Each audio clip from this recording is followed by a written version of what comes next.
Funding for Market Journal is provided by the Nebraska Soybean Board. Animal agriculture is vital to Nebraska. Livestock production not only contributes to our food supply, but also helps our rural communities. Livestock provides revenue for schools, creates jobs, supports Main Street, and enhances the future for farm families. The Nebraska Soybean Board's Animal Agriculture Initiative works to encourage growth of responsible livestock enterprises to benefit agriculture and Nebraska.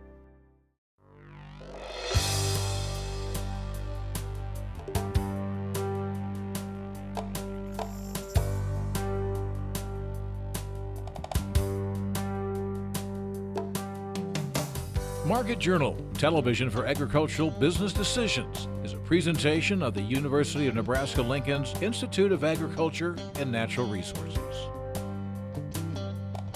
Promotional support is provided by the Nebraska Farmer Magazine, and major funding for Market Journal is provided by the Nebraska Soybean Board. The Soybean Checkoff, growing opportunity from the ground up.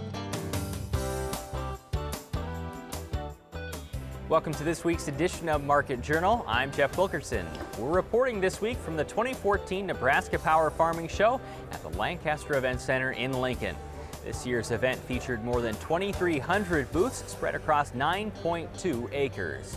On this episode of Market Journal, Nick Mueller analyzes the USDA's December crop report. Brad Lubben discusses ARC and PLC decisions under the new Farm Bill. Keith Lewin outlines next week's Soybean Day and Machinery Expo in Wahoo.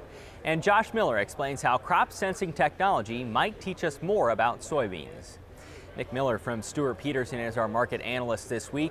The USDA Wednesday made changes to its demand numbers for corn and soybeans. The agency slightly adjusted corn ending stocks 10 million bushels lower and decreased soybean ending stocks by 40 million bushels by increasing soybean exports. The USDA left its soybean production numbers in Brazil and Argentina alone. The estimates would be new highs, with output at 94 million metric tons in Brazil and 55 million metric tons in Argentina. By comparison, the U.S. harvested nearly 108 million metric tons of soybeans this fall. We talked with Nick Thursday morning and began by asking for his thoughts on the USDA's latest report. You know, I would say supportive numbers, right? We finally got corn under that 2 billion bushel mark, and beans dropped, ending stocks dropped more than anyone expected, right? So we're down to 410. What I'm a little more concerned about is the market reaction off supportive numbers, and we were down all day. So what does that mean for its mentality? Well, considering we rebounded today, I'm not sure much, but I mean, the general feel is you see a bearish reaction off a bullish report, you know, something else isn't in play and you should be concerned. You know, I think in the bean market, we've had outstanding sales. Export demand's been outstanding. That needed to be accounted for, and everyone was hoping the USDA did. They did it more than anyone expected. That being said, I mean, this is following the exact pattern, other than it being a little higher, that we saw last year, and it's following the exact 5-year pattern, and we should expect from here on out sales to be shifting to South America until they just completely dwindle. And I think the market's concerned about that, and that might be part of the reaction we saw. So the demand environment for soybeans would be characterized as what, as you look at big crops from the top 3 producers? I would say outstandingly strong, and I don't see that changing at all. What I do see is where that demand's being applied around the world, shifting away from the U.S. Okay. Tell me about the counter-seasonal rally you've been talking about here in October. Yeah, it was rather amazing. So we had a couple things we talk about at Stewart-Peterson, we've talked about for years, is, you know, it's the direction ending stocks are heading that affect price direction, not the ending stock number. And nothing could have proven more true than what we've seen in this counter-seasonal rally, right? All year, the crop just kept getting bigger. We kept looking at the ending stock number, and on every USDA report we got, it got larger, and then we got another USDA report, and it got larger. And what was the one thing different on the October report? It finally came down a little or stayed steady. Still a really bearish number, well over 2 billion bushels, but that was the first time the crop stopped getting bigger. And you look at the traditional funds, which have amassed a net short position over, you know, as the crop kept getting bigger, they kept getting more short, and now they finally knew, okay, this is as big as this crop's gonna get. And they don't want to go into a new season being net short, right? All the uncertainties left out there, so they started covering that net short position. So we've seen a nice counter-seasonal rally since the October report, and now we're kind of in a standstill, right? Yeah. So it doesn't affect direction, the number itself. What it does affect is amplitude, how much we can move up or down, and we're seeing that 2 billion number capping this rally. So January's report, when we'll get final harvested acreage and we'll see the stocks numbers, could that be very volatile, do you think, or no this year? I wouldn't expect it to be overly volatile. That being said, every report now, I mean, if you're watching the intraday trade, every report is volatile. I mean, the market's moving before I get one piece of news over my computer. What we are seeing in reports, though, they're traded very quickly. I mean, instead of trading them for a day or two, they're traded for about 2 minutes, and then we're on to the next thing. And we'll probably be on to South American weather at that point. Do you think the RFS and the uncertainty over targets is affecting corner bean markets at all? I don't, and I could be wrong on this, but I tend to think it doesn't have an overall big effect. I mean, at the end of the day, the supply-demand functions kind of rule, in my opinion, and I don't see it having a long-term effect. What about sustained low prices in crude oil? That could, and I think we're seeing some of those effects right now. And when you look at what gasoline stocks did, I mean, they were 4 times what was expected. And there's no reason not to target crude under 60 at this point. So if you have some corn that's still sitting in the bin, what would be your cash targets, or at least your thoughts on mentality of trying to sell it or move it? Yeah, I mean, if we just go off the March contract, which is pretty much the front month at this point, almost right here. I mean, anything right around this $4 level futures price, I like making those sales. I'm not against buying calls. Personally, I would wait for a pullback. I think into the first of the year, but this market could have another leg higher, and it would need to be led by beans. But I still believe right now, into the first of the year, just after the first of the year, we may have seen this counter-seasonal rally peak. For the couple cents you may miss on the upside, I like making the sales here. You can re-own with calls later on, and that's what I would look at doing. What are your thoughts then on selling old crop soybeans? Essentially the same. Yeah, I mean, everyone was talking that head and shoulders formation in front month beans and targeting 950 off of that. We broke it one day, never closed below it. Now I think I was hoping we'd have a bigger spike off of the report in order to sell some more old crop beans and really look at starting to defend some 2015 fundamentals. I mean, bean prices are very resilient. I mean, they prove people wrong all the time. Fundamentally, though, I mean, we still point to, somewhere between 850 to 950 is a real possibility. Last year, I think it was last year when we talked, and you mentioned how concerned you were that inputs weren't receding enough and margins were going to be really, really tight. What are your concerns this year about where you think margins are going to be?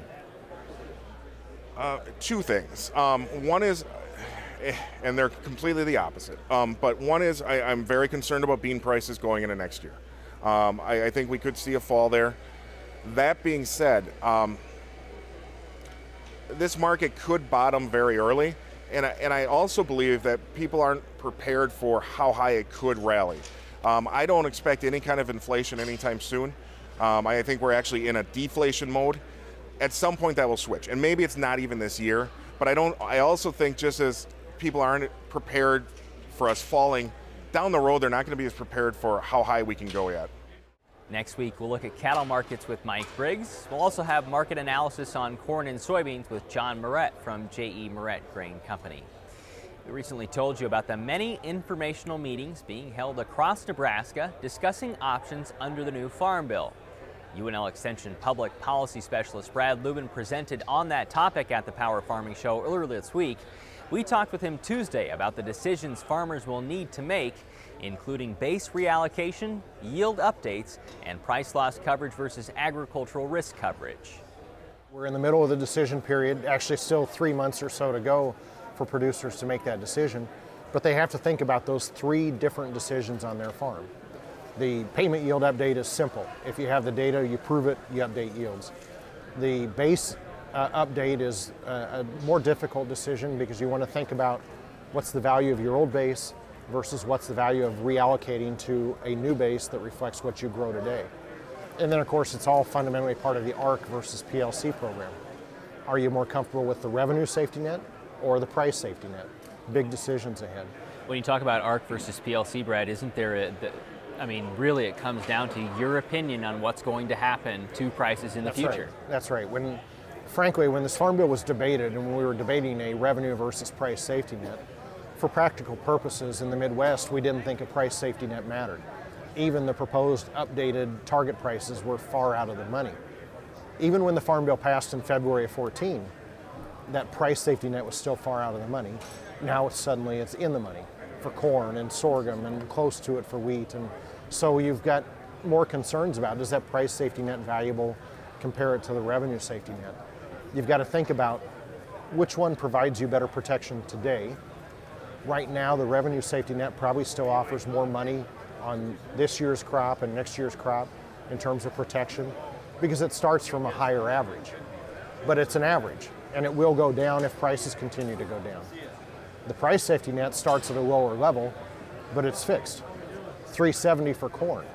Well, we've fallen to below $3.70. If we don't recover from this point, suddenly that price safety net's pretty important and gets more important the further we go. Is it difficult to come off of the short term in terms of deciding I'm going to take what's now versus later? Well, it's important to remember that this is a single decision for a 5-year period. So you might think about which safety net pays me the most protection now when prices have dropped rapidly and revenue outlook is changing substantially. Or you might say which one pays me the most or might pay me the most over the entire 5-year period. Well, that's a function of not ARC versus PLC. That might be more a function of what do you think is going to happen to prices. Corn's at $3.50 or so today in terms of expectations for the marketing year average. If you think it's going to recover to $4, then the price safety net at $3.70 doesn't offer a lot of protection over the long run. The revenue safety net offers more protection early and it ends up paying more on average. But if we're at $3.50 and we're heading to $3, then suddenly the price safety net gets very big the longer we go. The revenue safety net starts big, but it's an average revenue safety net. Lower average prices translate into a lower average guarantee. That translates into less protection. If prices really fall over time, the price safety net looks stronger. If prices recover, the revenue safety net looks stronger. It's a difficult ARC versus PLC decision that merits a lot of analysis, but it could be as simple as what direction do you think prices are going? Along with this new 5-year farm bill, tell me how the discussion on crop insurance changes or how it plays into what we've been talking about already. There were important changes in the farm bill relative to crop insurance, most significantly the addition of some new supplemental coverage, or the SCO, supplemental coverage option. SCO is a county-based crop insurance plan that stacks on top of your individual plan, but it is not available to producers that are in ARC. ARC is a shallow loss revenue plan, SCO is sort of a shallow loss insurance plan. Okay, but if I'm looking at ARC versus PLC, it's not really ARC versus PLC, it's ARC versus PLC plus the SCO that I might buy. But if I'm going to count SCO, I better think about the underlying buy-up insurance as well. It's a portfolio of safety net tools, not a single commodity program decision or a single crop insurance decision. It's a complicated portfolio of decisions. Next week, Brad will join us again to talk more about the crop insurance portion of the Farm Bill. On the Market Journal website, we'll link to more resources on ARC and PLC. We'll also link to information about upcoming Farm Bill meetings across the state. Bayer Crop Science is a step closer to opening its wheat breeding station 30 miles west of Lincoln near Goner. It's the German-based corporation's first North American wheat breeding station. All the details are in the December edition of Nebraska Farmer. The new station consists of 400 acres of research plots. Bayer Crop Science's North American wheat breeding manager says the basic thrust of research at the site and across Nebraska will be on yield, water use efficiency, nitrogen use, and wheat quality. You can read more about this addition to Nebraska's wheat breeding programs in the December Nebraska Farmer. The 2014 Nebraska Soybean Day and Machinery Expo will be held Thursday at the Saunders County Fairgrounds in Wahoo. The event begins at 8:30 with the opening speakers starting at 9 o'clock. We recently talked with UNL Extension educator Keith Lubben about this year's agenda. We're first of all very pleased to have the opportunity to partner again with the Nebraska Soybean Board in providing this educational program for soybean farmers in Nebraska. And we typically get folks from the eastern 2/3 of the state attend. And this year we are focusing again on topics we think are really relevant and of value to soybean growers. And you don't have to talk to many soybean growers to find out the prices aren't quite what they were a few years ago. So we have Ed Ussett from the University of Minnesota. Even though they beat us in football, we still are going to rely on them to help us with the marketing. But Ed is well known in the farm audience, with the farm audience, as a good marketing instructor. He writes a column every issue of Corn and Soybean Digest. So he's going to be on site and cover that topic. Specifically, he's going to address the 5 common mistakes that soybean growers make in marketing their beans. So I'm interested to hear what those are. As one farmer told me, he says I could give him 10 mistakes. The other topic that's still on the front burner is weather. Yeah. We went through a heck of a year in a lot of places in Nebraska, and I don't know what you think, but I think our weather, we're seeing more extremes. And so Bryce Anderson, who's the meteorologist for DTN, is going to be on the program addressing that issue, and he's done some study on this. And I'm looking forward to hearing what he has to say. If it's tied in with climate change or anything, I'm not sure, but we sure have some extreme weather events. Also on the program and also on the front burner, Brad Lubben's going to talk about the Farm Bill, and these are decisions that producers are looking at now, and they're very complex in many different ways. Exactly, and that's a topic that we need to spend time with before February and March rolls around. So we thought it'd be of great value to growers to have him share with them the pros and cons of each of the selections they get to make. And then finally, Lowell Sandell will be on the program. Lowell is no longer with the University of Nebraska-Lincoln. He's now in private industry, but you were nice enough to invite him back. That's right, because Lowell is a good speaker, very knowledgeable about the topic of resistant weed management. And we've titled his presentation, Fighting the War on Water Hemp, Palmer Amaranth, and Mare's Tail. So he's going to address that topic with the audience. It's a very informative day. Growers don't need to put a coat or tie on. Come as you are. And we'll have equipment dealers there with their machinery, as well as seed and crop protection industry people with their exhibits. The Nebraska Soybean Day and Machinery Expo is sponsored by UNL Extension, the Saunders County Soybean Growers Organization, and the Nebraska Soybean Board. There is no registration or fee to attend. However, you can bring a can of food for donation to the local food pantry. If you attended one of the 4 soybean management field day meetings in Nebraska this summer, you may have heard about a new way to look at soybeans during the growing season.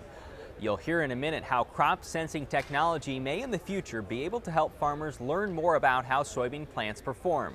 Josh Mueller, a graduate student at UNL, conducted numerous tests at the 4 sites and is now reviewing the data he obtained. After spending 8 years as a crop consultant, Josh is now a student in UNL's Doctor of Plant Health program. That program is one of only 2 of its kind in the country, with the other at the University of Florida. We talked with Josh earlier this week about why crop sensing technology may teach us more about what's happening during the growing season. I had the opportunity to work with the university people at the Soybean Management Field Days this year, and I was using a rapid scan. It's a crop sensor that picks up reflectance readings from the crop canopy. It's normally used in corn and wheat at this point, but we had the idea to try to use it in soybeans and see if we could draw any pertinent information out of it. So throughout the course of the year, I was walking these fields. I was pulling readings across 70 plus different treatments across 4 locations, and basically pulling in the information to see how we may be able to use this in the future. It's a little bit abstract at this point, but from the information we're pulling, since it's a relatively new technology in this crop, we're thinking that there's going to be a lot of different angles we can take on this thing. So one thing that we're looking at doing is, can we take these readings at a certain time of year, and that will give us a predictive relative yield for the year's end. We're getting some pretty strong correlations between these readings that we've found this year and our year-end yield. So that's one possibility. 2, we're looking to see, maybe in the future we can use these to help actually make management decisions. In corn, we use it to make in-season nitrogen recommendations.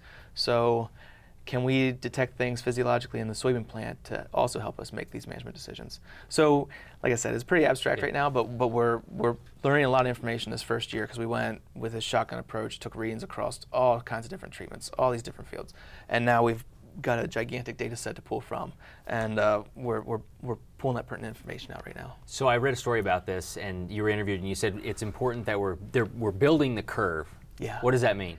One of the ways that this has been used currently that I've read about is that we're taking a few readings, but mainly at a certain time of year. I'm not sure that we're taking them at the right time of year. So what we wanted to do was take a step back and start from emergence to dry down and take readings across the whole year. Okay, and then from that we're going to determine where do the correlations lie. If we were just taking them at R2 before, maybe that's not where there was any correlation. Maybe we're not detecting the physiological response at that time. If we take them from emergence to dry down, we're going to have a better chance to see when we can use this sensor better in season. So the data that you're still reviewing from the soybean management field days, even though it's early, can you draw any conclusions from it? Well, two things that we're looking at right now, like you said, it's early, but we are seeing some correlation to the final yield and readings at certain times of the year. So that's something we want to hone in on a little bit more, learn a little bit more about to see if that is something that we can use in the future. And then secondly, one of the key points we're looking at is the seed treatments. We're not seeing, and typically we don't see a lot of end of season yield response to these seed treatments, but with the readings that we took this year, we are seeing some differences in reflectance. So we do know that something is going on physiologically in the plant, and that's something we want to focus in a little more to see if we're using seed treatments the right way, to see when are we getting these responses and how it's actually working in the plant. So this is stuff that can be used then in the future to try and do new studies. Yeah, to see what these treatments are doing, to see how they're working in the plant. We did nitrogen studies too out there, and we're seeing these differences in the reflectance based on the nitrogen that was used. So it's kind of taking it. We may not see these differences in the end yield, but we may have an opportunity to learn more about what it's doing in the plant by using these readings. So it is physiologically doing something in the plant, but maybe we're just not using these right. So it's another tool that I think we can use to help kind of elicit a better response from these treatments. Now with this week's weather forecast, here's UNL Extension State climatologist Al Dutcher. Well, folks, here we begin for the weekly forecast. Not much to speak of in terms of sensible weather. Basically, eastern Nebraska was stuck in low cloud cover, really blew the temperature forecast for the eastern part of the state. The western part of the state, where we got the sun, the forecast came right out as expected. We've definitely seen some 60-degree weather on several days. Now, as we go through this weekend, we got a storm that really hammered much of California that is starting to move through the southern plains and will impact our weather, particularly the second half of this weekend and the early part of next week, with the potential of another wave following in its heels. And depending on where that path takes, could result in some snow accumulations here in Nebraska, or we will see the heavier precipitation just stay south of the state. So let's take a look at the upper air models and see how this is going to progress. And right now the depiction is that this trough that's moved through California is going to start moving into our region. So we are going to see quite a bit of low level moisture move up into our region from the Gulf. That is going to keep us firmly in the cloud cover along with warmer temperatures coming into our region. Should be a fairly decent weekend in terms of temperatures until we get into late tomorrow afternoon. But it's going to be very overcast, and we do have the isolated sprinkles that may occur during the day. But more importantly, as we go into tomorrow, what we are going to notice is that this system starts to pivot toward eastern Oklahoma, and that's really going to throw a lot of moisture up around this tightly wound system. And we are looking at the quantitative precipitation forecast for this storm, and it is indicating a broad swath of 1-inch totals across Kansas, and those do move up across the southern tier of counties in Nebraska. And essentially from the I-80 corridor downward, we're looking at somewhere between a ½ inch and 1½ inches. And I think the 1½ inch rates are under the assumption that we may see a few claps of thunder somewhere in south central, southeast Nebraska. However, as the day progresses, the cold air will sweep in behind it, and we will start to see some accumulating snowfalls possible across the western 1/3 of the state. And as the night progresses, we will see the system and the cold air begin to filter into the southeast, and we will probably all be a changeover from rain to a rain-snow mix in the eastern part of the state as we get into Monday morning. So as Monday afternoon progresses, that system rapidly moves to our east. So we will have some residual cloud cover and some light snow, but right now it doesn't look like any major snowfall accumulation. Now, if this system slows down, then the potential for accumulating snowfall will be much greater. But right now it only looks like several inches of snow, particularly across the northwestern one-half of the state. As we get into Tuesday, that system rapidly moves across the western part or eastern part of the state. We have another low pressure system that's going to pivot toward the Great Lakes region, and yet another piece of energy is going to rapidly move from Tuesday into the southern plains as we get into the Thursday time frame. So by Wednesday, we're looking at ridging over the southeast. Another trough digs in. This one's a little bit deeper and farther south than the one we've been talking about. So this is going to take most of the energy to our south. With the far southern part of the state right now on the northern fringe of this could change. Stay tuned with the weather. A little farther northern track, and we will see some accumulating snowfall. On Thursday, we have some weak leftover troughing here, but it's just going to bring us clouds, nothing much in the way of precipitation. And by the time we get to Friday, we start to see signs of ridging pattern taking place. So as we look at the temperature forecast, warm conditions this weekend with a cool down during the midweek period. We may overestimate the cool temperatures by 4 or 5 degrees depending on the eventual storm track, and then we see a gradual warming trend toward the weekend. 8 to 14-day forecast keeps warm weather in place, and in terms of precipitation, again, stays to the south of Nebraska. Thanks, Al. Today's interviews can be found on the Market Journal website and through the Market Journal mobile app. They include information on the USDA's December crop report, Arkin PLC, next week's Soybean Day and Machinery Expo, and crop sensing technology in soybeans. As always, you can keep up with Market Journal during the week by following us on Twitter, Facebook, and Instagram. Next week, John Moret will analyze corn and soybean markets. Mike Briggs will give us his thoughts on the cattle markets, and Brad Lubben will discuss the crop insurance portion of the new Farm Bill. Until then, thanks for watching. From the 2014 Power Farming Show, I'm Jeff Wilkerson. We'll see you next week. Join Market Journal online at marketjournal.unl.edu. You can also follow us on Facebook and Twitter. Promotional support is provided by the Nebraska Farmer Magazine. Funding for Market Journal is provided by the Nebraska Soybean Board, the Soybean Checkoff, growing opportunity from the ground up. Market Journal is produced by the University of Nebraska-Lincoln's Institute of Agriculture and Natural Resources.